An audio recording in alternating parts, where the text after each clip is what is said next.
And we'll go live. So it should be good. We've got two folks waiting. And there we go. Looks like we're live. All right. Let me go ahead and minimize this. And let's see, 4 o'clock. All right. So it is 4 o'clock in the afternoon, and that's when we said we'd be doing this one today. So, hey, everybody. My name is Rich Charpentier. I'm the host of this channel. And as always, thanks for stopping by and hanging out for a few. So normally we're talking about drones, building our small drone businesses, software and hardware that goes into it, some of the processes that go into the work that we do. And today I want to talk about something a little different. So I stay away from the FAA topics and a lot of the news topics because I'm focused on the business building. Of course, I do stay up to date with new FAA information and new drone information as well. But there's plenty of channels out there who cover all that news, so usually I'm staying away from it. Thanks, Bruce. I'm glad to hear the audio is doing good. We've got the swamp cooler running in the background today, so I was worried that it's going to be picking it up. We've been having a hot one again today, so we cooled off a bit here in Arizona, and now it's heated back up again. So recently, I had a reminder pop up on my calendar that it was time for me to do my recurrency for the Part 107. Now, we all know, back in the spring, some changes were made as to how these things go. So I got my Part 107 certification in September of 2017.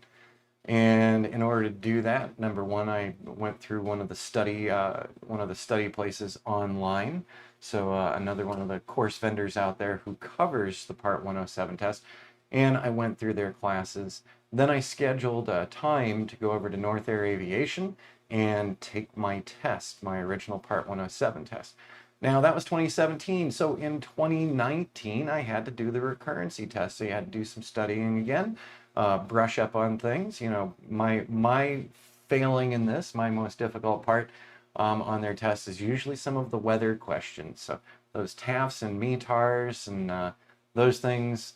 That was the only thing that really tripped me up on any of the tests that I've done so far. So I once again had to schedule an appointment and a test time with North Air Aviation in 2019.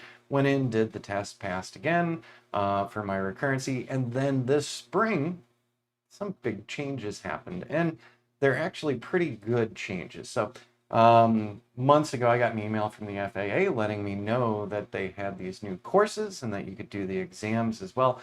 So we're sitting here at the FAAsafety.gov default website.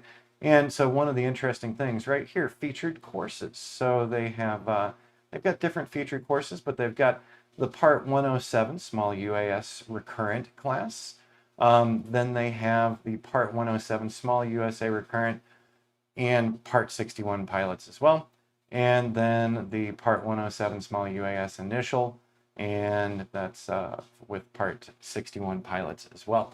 So I had received an email from them. I had all the links to what I would need to be taking. And this morning, I was thinking about it over the weekend. I said, just get it done before the end of the month rolls around. Go ahead and take the class.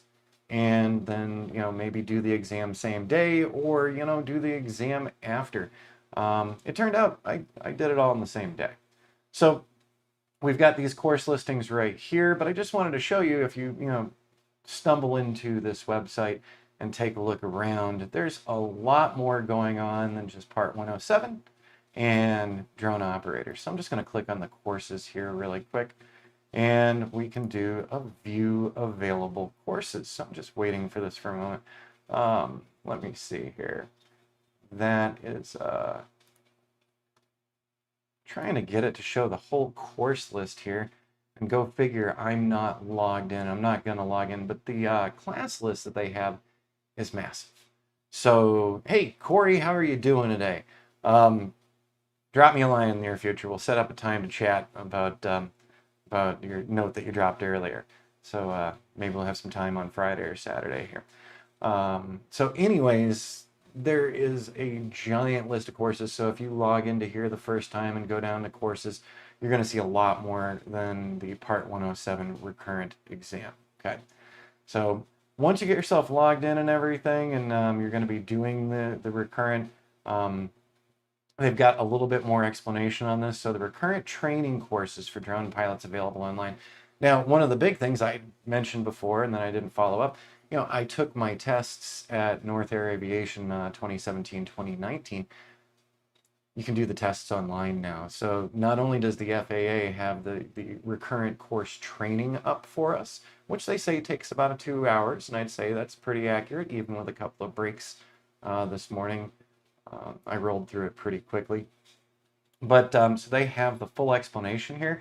So that's under FAA Gov, Newsroom, Recurrent Training Courses, Drone Pilots. So now not only can we take the class online, get all of our information there, we can also take the test right after we've done the class, or you can do the class and then come back to do the testing later. Now let me switch screens here. Here we go. And so I just did a couple of screen caps this morning while I was doing this. So let's go ahead. We'll minimize that one as well. So I did a couple of screen caps, so I'm not giving anything away on the class or the test. I just wanted to show folks, a couple of things they might be seeing when they come into this. So number one, just the main webpage. So when I first got myself in there, I just wanted you to see, so what are they doing here? So the online course, they talk about the training overview. So that's the first segment of what you're doing. It's short, pretty self-explanatory. They do a couple little videos. Oh, lost audio. Let me take a look here and let's see. Okay, it's still saying I got an excellent connection there. And let me double check on OBS really quickly here. And OBS says that it is also doing okay. Let me know if it comes back for you, Corey.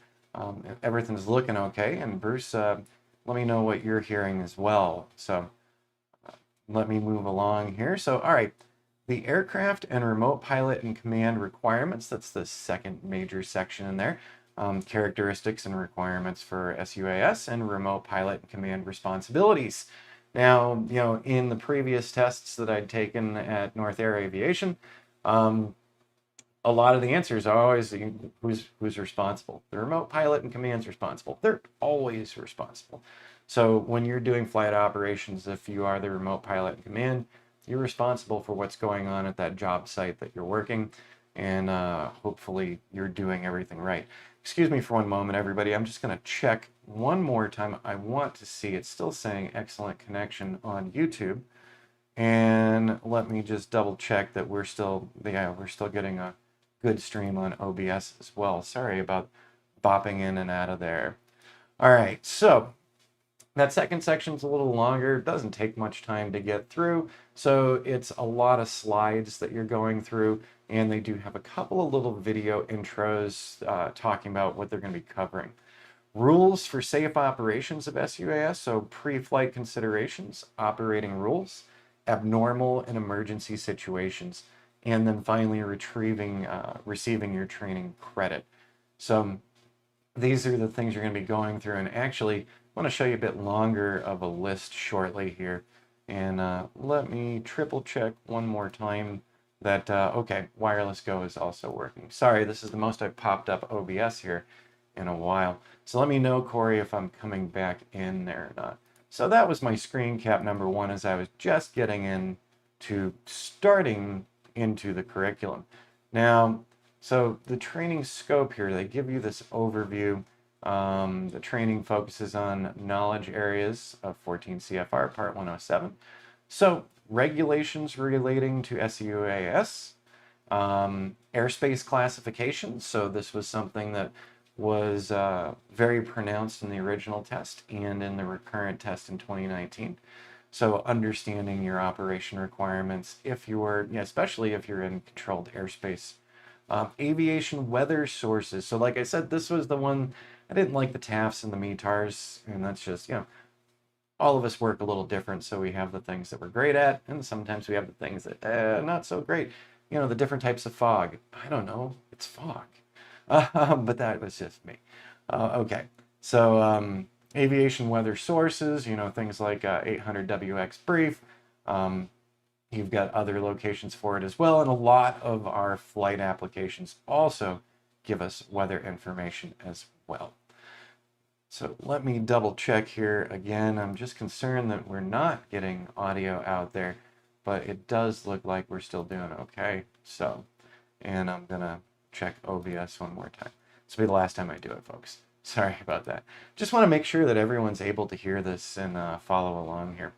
So, also, small unmanned aircraft loading, emergency procedures, crew resource management, radio communication procedures if you're in touch with your visual observer or other members of your flight, determining the performance of small aircraft, physiological effects of drugs and alcohol, aeronautical decision-making and judgment, airport operations, maintenance and pre-flight, operation at night, and they also get into operation above people as well. So the two new introductions here were night flight and flying over people. So there's actually questions on both of those, and they did cover those topics well. So nothing confusing or surprising there. Nothing shocking at all. And I just grabbed this screen cap because this was one of the ones that always gave me a giggle when I first started studying for the Part 107 initially, and then even on the Recurrent. So the 5 hazardous attitudes, when you're out in the field, when you're working with other people, or maybe it's you yourself. Okay, so Bruce, you still got the audio. Awesome. Okay, sorry about that, Corey. This should be ready for replay right after it's done, not like the Zoom meetings, so then we can check it out. And I'll be checking it out too to see if the audio comes through for me. So they've got anti-authority, impulsivity, invulnerability. It's not going to happen to me. Machoism, just showing off with your drone. Resignation, I can't affect anything around me. So just like the previous exams, we do have, additional topics that kind of feel like they're outside of the drones. But then when you start thinking about it, being in a rush on the job site, being in a rush with the people working around you, you need to be aware of that. You are, in fact, flying in airspace. You're operating a type of a vehicle. And so we do have to pay some attention. We also have to pay attention to our own, ourselves as well and what we're doing. So one of the new big ones, and I pulled this one out here. So one of the new big ones was talking about doing night flights, about having your location lights 3 nautical miles, that type of thing. But they also get into the nighttime illusions and issues that can occur when you're doing night operations. So that's one to pay close attention to, because that hadn't been on our prior exams before, because that was a different process to gain the ability to do night flights or flight over people. So I paid close attention to these sections for the flight over people and the night flight, figuring that they were definitely going to ask some questions about those. We haven't really been asked for night flights or anything, but that's, okay, audio's back. Good deal, Corey. I'm glad. Yeah, and Bruce was saying it looked like it was okay there, so there you go. What I was starting to say here is, with the clients that we're working with, we're doing a lot of construction progression, residential, commercial construction progression.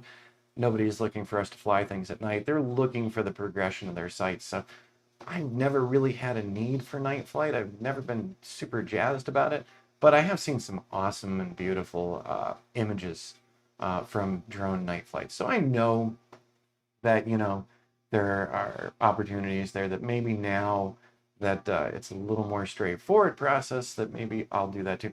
If you hear a car beeping outside, I do apologize. We've got the windows cracked up and running the swamp cooler here because it's a hot one in Arizona.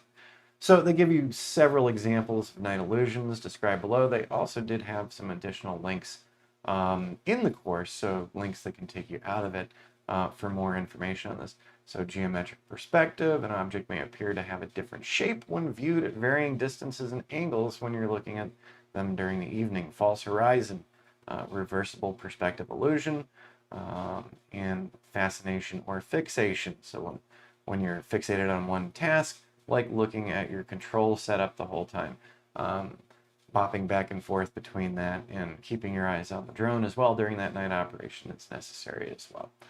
So as I said, I was just going through the overall class, and let's see here what I wanted to do. So when they're wrapping up in this, they do give us an overall list of everything that we've covered in it. So I just wanted to take a closer look at this. So a review of the introduction to this class. And then remote pilot command eligibility requirements, like, you can't register a drone if you're under 13. So then you'd have to have an adult do that. If you were doing that under 13 to apply for Part 107, you must be at least 16 years old. Sorry about that. So 16, 13 was the registration. So 16-year-olds are able to apply for the Part 107, able to speak, read, and write English. And then training and testing requirements. Applicants for Part 107 must meet requirements below. And so then we get into small unmanned aircraft characteristics. What are they? How heavy can they be? Under 55 pounds. If you've taken the Part 107 already, these are familiar to you too, but maybe your recurrent exam's coming up soon. Exclusions and registration requirements for your drones. I'm going to go ahead and close that one up. So all of these come into play with the course as well.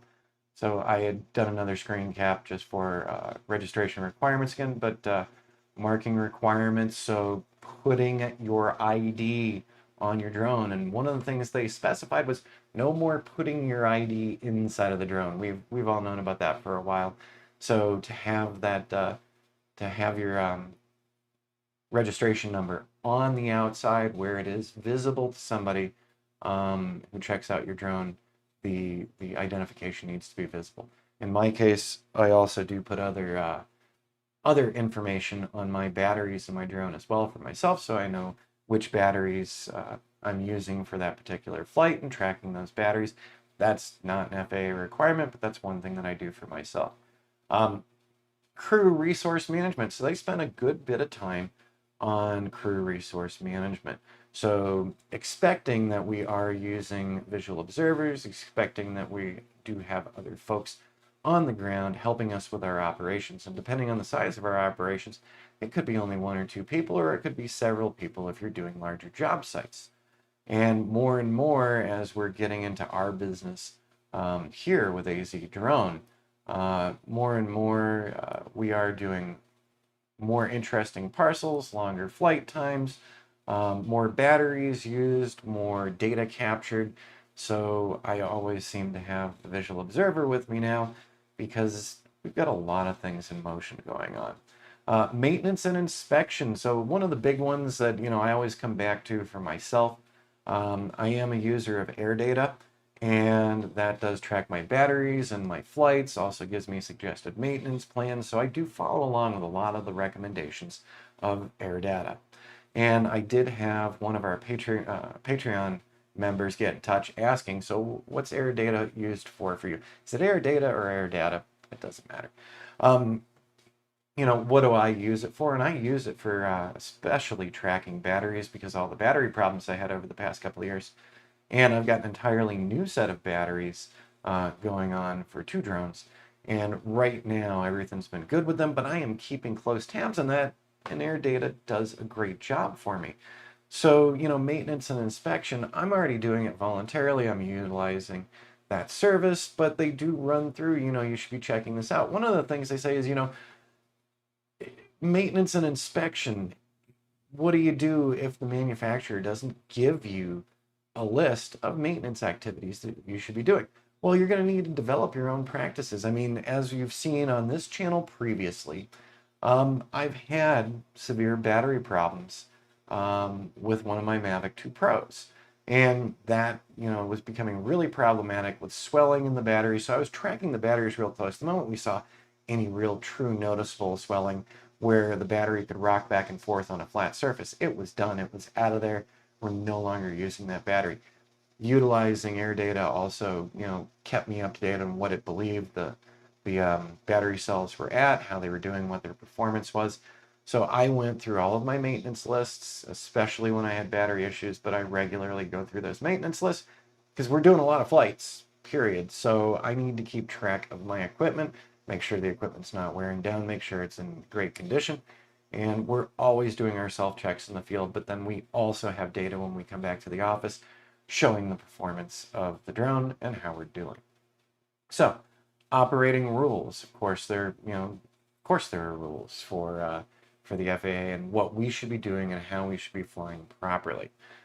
certificates of waiver. If an operation can't be conducted within the regulatory structure, you can apply for waivers and authorizations. So they do have a list of some items that you're going to need to apply for. Like I said, so we've gotten a little more flexibility on night flying and flying over people. You really need to check out those sections. And here's the other thing. So taking this course right now was free to me, and it was worthwhile, and it had value. I probably should have done it the other month when they first announced it, but I wasn't looking to update my certification yet. But going through this morning, it was nice to know the new updates they have and requirements they have for the night flight and flight over people. But certain things we're not going to be able to do without a certificate of waivers. Now, think about where we're at. We do have an airport in the area, KPRC. We do have a lot of new home builds right across the street from KPRC. You are not going to get something set up through the LANCE system, the Low Altitude Authorization Notification System.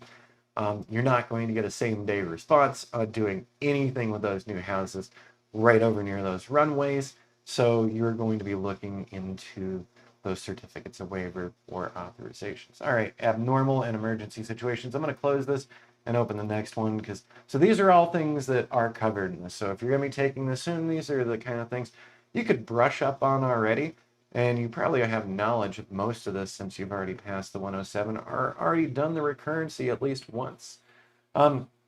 Abnormal and emergency situations, flyaways. Our batteries blowing up in our drones. We need to have some operational procedures for what's going to happen if we have an emergency. And they also talk about the differences between emergencies and non-emergencies. A lost link between the controller and the drone is not immediately an emergency. If we have procedures, if we have a return to home, if we're still able to bring the drone back, it's not a full-on emergency. It could just be, a blip in the flight.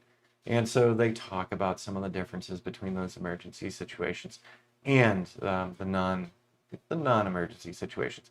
They also talk about when you should notify if you've had a serious accident with the drone, with bodily injury, or with damage to property over a certain amount, and also about notifications to the NTSB, National Transportation Safety Board.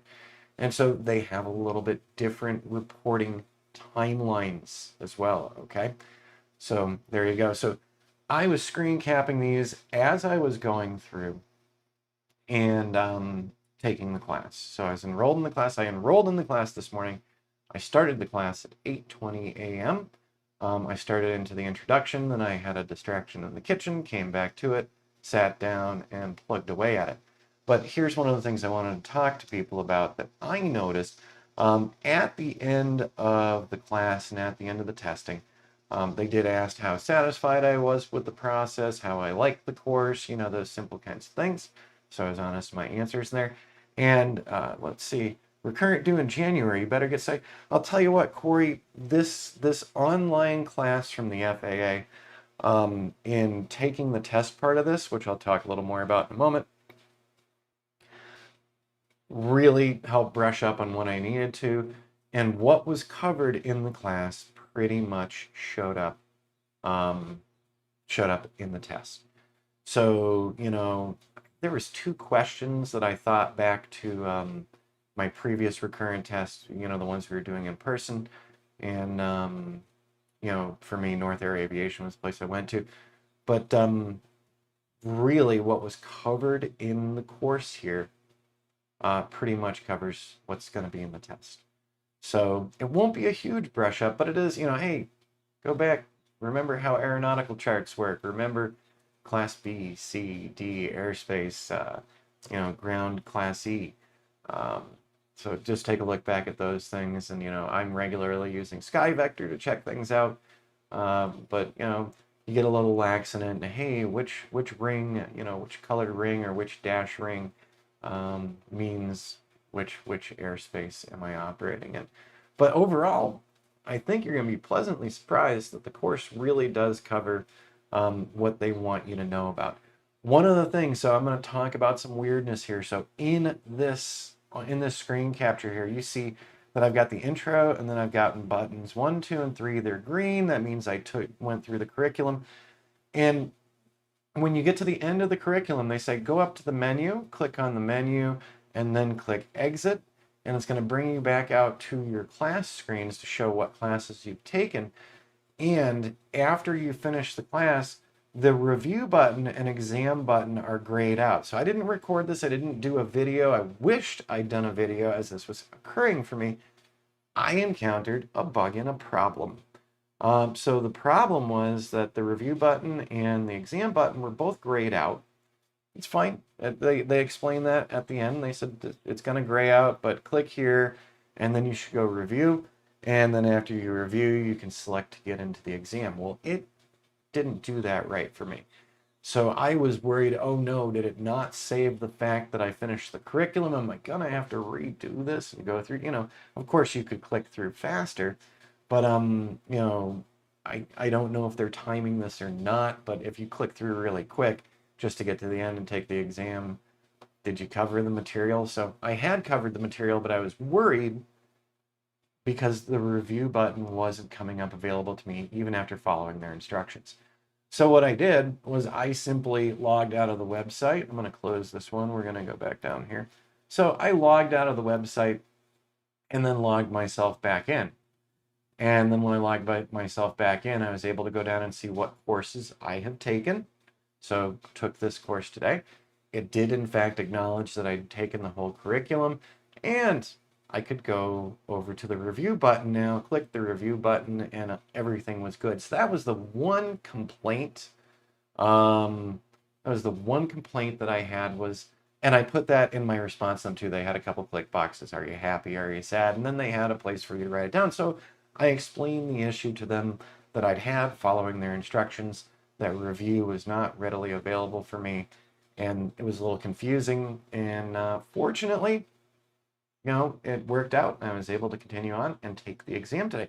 Corey, the class cost is $0. The test cost is $0. So, I was paying over $100 for each of the tests when I utilized, North Air Aviation for their processing center and testing center. And so this was a lot cheaper today that I was able to actually take the full class from them. And then I was able to take the test as well. My plan was, I had a couple other things to do this morning, so my plan was not to take the test today, just to go through and do the curriculum, and then come back tomorrow and do that tomorrow. But once I clicked the review, it kind of fed me right in to take the exam, and I said, you know what? Let's get this done, get it over with. And so that's what I did. Basically, course curriculum was about 2 hours. As I said, I stepped away from the keyboard a couple of times because I was still doing morning stuff here. And I started at 8:20. I was done before 10:20, so under 2 hours. And then I took the test. They do give you 90 minutes to take the test. And I was completed in well under 90 minutes. So one of the things, don't let this freak you out.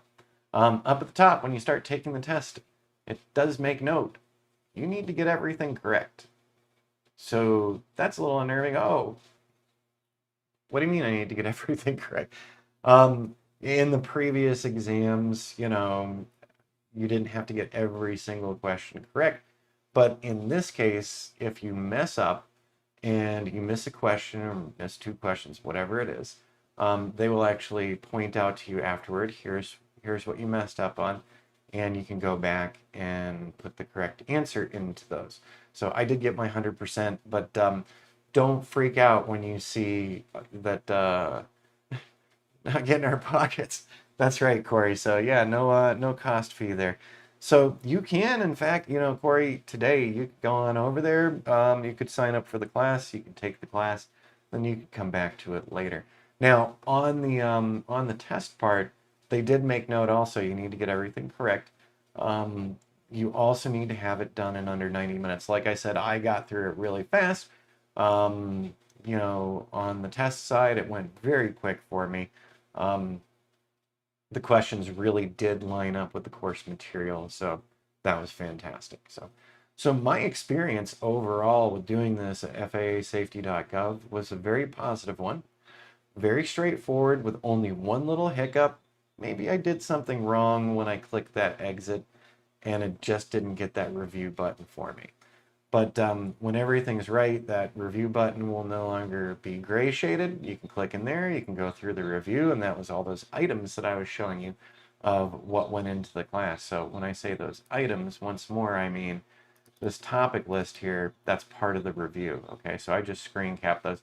So when you're on the review page, this is what you're going to be reading. So review introduction, remote pilot command.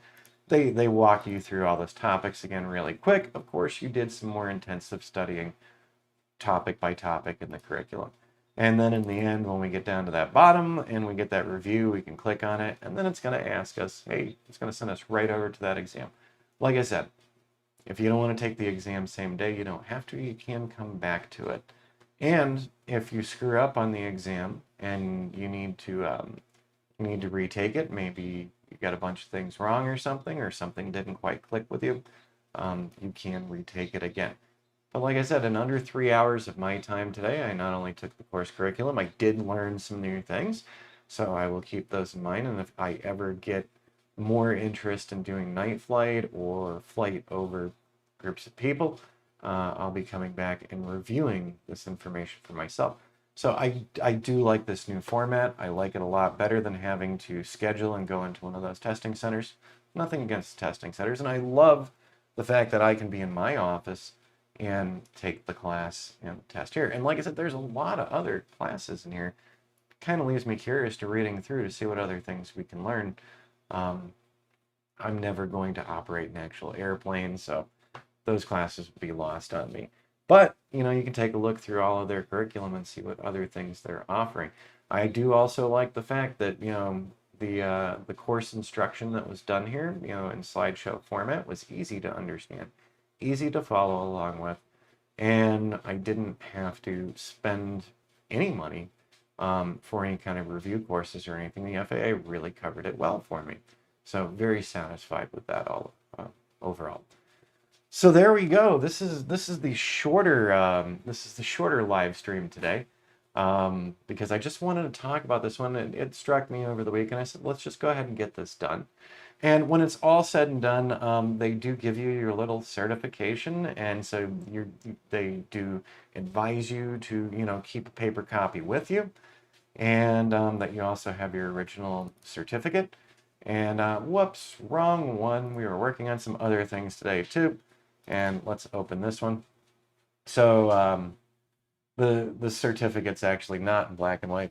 They've got lovely colors on the certificate, but I just wanted to show you the certificate of achievement that I've successfully completed the FAA Safety Team Aviation Learning Center online course, part 107, small recurrent. I did block out my certificate number. And so I did this on September 8th, 2021. So now in 24 months, I'll be having to do this again. You know, I was slightly nervous about the format of this, I'll be honest with you. I didn't know how it would play out, but in the end, very simple, very straightforward, very informative, and a nice brush up on some of the other information. You know, it's very important to me when we're doing our flights for our clients that we keep everything above board, and that we're following FAA guidance as much as we possibly can. And with that in mind, we're always letting our clients know we usually use a visual observer. Here's our process. We walk the site. Does this get updated in the Airman Registry? I believe it does, Corey. So under that, I can actually go see my airman information. So when you log into the site, when you log into that FAA safety.gov, we have the welcome guest here. And when I log in, it does show me as an airman, and it does show me some other information about myself, so I can see what I've done.